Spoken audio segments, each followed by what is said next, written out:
Welcome to Because You Need to Know. I am Edwin K. Morse, President and founder of Pioneer Knowledge Services. This series is your digital resource of valuable conversations with nonprofit and knowledge management enthusiasts from across industries and from around the globe. I'm Nadia Kaloyanova. I absolutely love working in technology and more specifically, creating innovative products with artificial intelligence. My most fantastic job work experience was at my own company. The field I work in is automating business processes with artificial intelligence. I'm currently working at Technology Valley. The most interesting thing near me are some ancient sites from Roman times at the Sofia city center.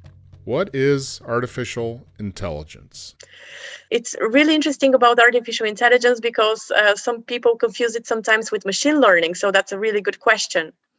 And machine learning is actually part of artificial intelligence. It has been around for years, but in the recent years, the researchers have made it possible to do so much more advanced functionalities and activities with machine learning and AI than it was possible before. So what has the most potential in the next 5 years, machine learning or artificial intelligence? They are interconnected. So machine learning is part of the artificial intelligence overall. And I believe there is huge potential in different fields. The field from artificial intelligence that we particularly chose was natural language understanding. And we believe there is huge potential there. When you're talking about what's referred to NLP, natural language programming or natural language processing, thank you. Is that text-based language that a human interfaces with the machine, right, and produces language? Yes, absolutely. When we're talking about NLP, natural language processing, what we mean by that is a kind of the ability of the machine to understand natural language, free speech. So it could be via the user typing, so it would be textual, or it could be audio, the user speaking to the AI to understand. It could also be a video, so there could be different inputs. And of course, the outputs could also be different. The AI can actually, after understanding it, can respond to the user. Again, via different means. It could be saying with voice the answer, also typing. Also, it can show, in our case at least, it can show images, PDF files, videos. I think most of our listeners would be thinking artificial intelligence, not sure what that is, but I'm sure in the commercial world, they're already using it. Can you give us some examples of where most people are interfacing an AI now and may not know it? So if we are talking about some examples for natural language processing, then I think a great example is chatbots or AI assistants that can answer frequently asked questions or can guide the user through a process. This saves time and makes the process and the activity more efficient. The chatbot can stay on the company's website, for example. And of course, when the AI cannot understand the question, it can transfer it to a human agent. But the AI should be able to understand, if it's well trained, about 80% of the questions. Probably dependent on a whole lot of variables. So a case in point, most automobiles now have some sort of voice recognition built into the Bluetooth system. Call Jane, text Joe, these types of commands. And I got to tell you, it's one of the most frustrating, blood pressure raising situations when in one vehicle in particular, and I won't name any names, but one vehicle absolutely never recognizes whatever I say, but constantly takes action to assume that I said something that I didn't and do it. And it's like, stop, stop. And it was funny because I was talking to one of the manufacturer reps and they said, oh, yeah, they don't really, they have a hard time hearing low male voices. If you had a female voice, it would hear you better. So I've actually tried to escalate my voice, it's just painful. That's all in development. I mean, we are living with tools that are constantly evolving. What's the industry look like from your end this is my perspective on the consumer end. What's it look like on your end as the developer? Yes, absolutely. We actually have had a lot of clients and users, complaining from other chatbots or AI assistants that they have tried, and you know, they have been complaining about because they are either didn't understand them or they were not happy with the experience overall. So I absolutely understand what you mean. That's a common problem. That's why we wanted to differentiate.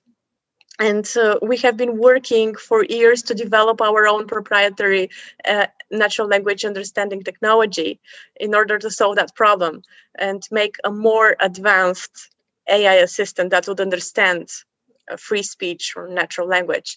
For example, one of the main things that distinguishes us from on the market is um, handling multiple meanings per message, because no user says, "Hi, how are you? What services do you offer?" in three separate sentences or three separate messages, right? The free speech just goes like that, straightforward, directly. And nothing on the market can handle those three different meanings. And that's why we developed a technology that can. It is important to support different languages. Our technology can support more than 100 different languages. Well, and that's a good point. The language piece is definitely a set of different circumstances, but within a language, you've got geographical colloquialisms or geographic specific meanings that may not represent the whole country or the whole region. How do you even approach that? There are such specifics for certain regions, also their dialects, their slang, there are different variations. So we actually do additional training on those terms or on those specifics to the neural network, so that the machine learning, can actually be trained on those specifics and understand them in the future.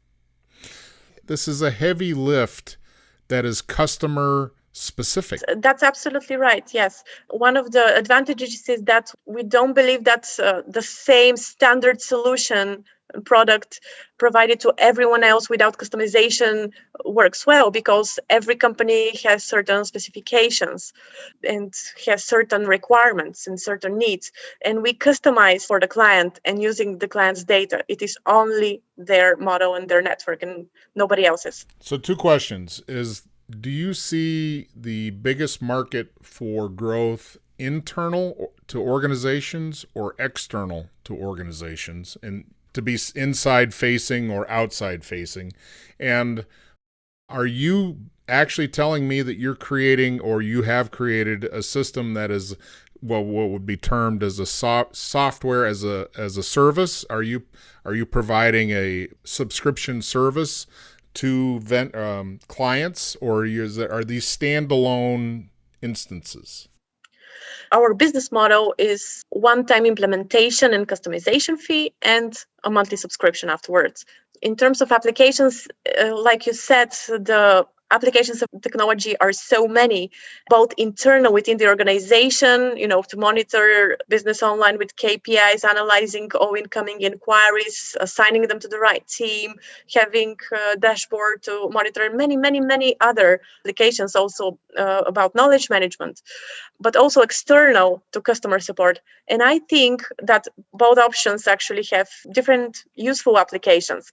But right now, what we notice at the moment is that there is more demand for client-facing automation of business processes, guiding the users through a certain process. Well, this is all very exciting. So what's the future for you and your company and artificial intelligence, and just what's the future of the average human on the planet, of what's going to change for them? So regarding our future, we believe that we want to continue to be leaders in terms of advanced technology, and we can constantly continue innovating and developing our technology.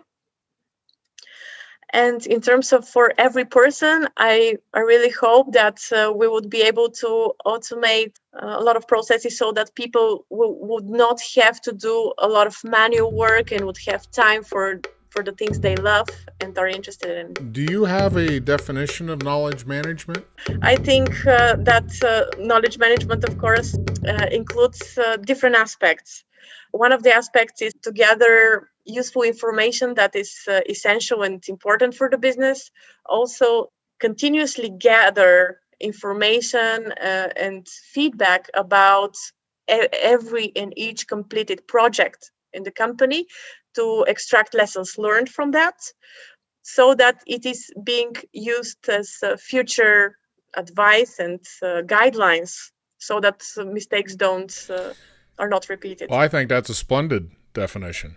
Very nice. Thank you. She's wiping the sweat from her brow on that one, everybody. So if you want, I can add something about AI and knowledge management, probably. Sure. How can we use artificial intelligence for knowledge management? From my experience and what projects we have had, one of the most common knowledge management requests and project type that we have had is, for companies that have this knowledge base. They usually have gathered a lot of information in different formats, PDF files, wikis, internal wikis, or even websites, intranet sites, etc. They usually have data in different formats, audio files, video files from meetings, etc. And what we do with our artificial intelligence technology is we analyze all those materials.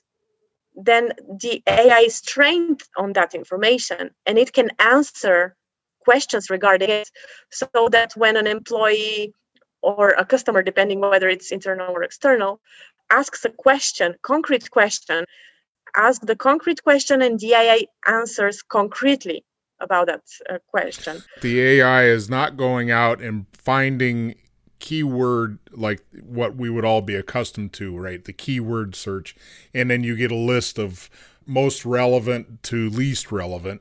You're talking about reconstituting information to form an answer. Exactly, that's exactly right. So the traditional system would actually look for keywords, but in our case, our artificial intelligence looks for meaning, search for on the basis of meaning, and can provide a concrete answer to a concrete question, and also additionally can provide more details and point to the right file or to the right files that contain even more information. Well, who wouldn't want that? Yeah, I think that's quite useful. Everything, most people are used to what's called indexing, right? So the system indexes all your content based on number of terms and, that sort of thing. So it helps speeds up the search piece. I guess if you've modeled all the data and I'm presuming you're using a taxonomy of sorts. You have to build a taxonomy to an organization to even have the language structure, I would think. Yes? No? Yes. So indexing is an important aspect, of course, so that this is definitely useful. But of course, we're talking about levels up using more advanced technology. So we are scaling the technology up as fast as necessary because we're using Docker containers, and we can build more as necessary. It is going to be fast. The answer is yes, it is going to be quite fast. Well, with that, Nadia, thank you very much for being here. It was a pleasure. Because You Need to Know is designed to bring people's experience and their knowledge forward to be shared. I'm Edwin K. Morris, and I thank you for joining in to listen to another conversation brought to you as a public service of Pioneer Knowledge Services, a nonprofit tax-exempt organization with a charitable knowledge management purpose. Find us online at pioneer-ks.org and add your voice to the conversation on Facebook.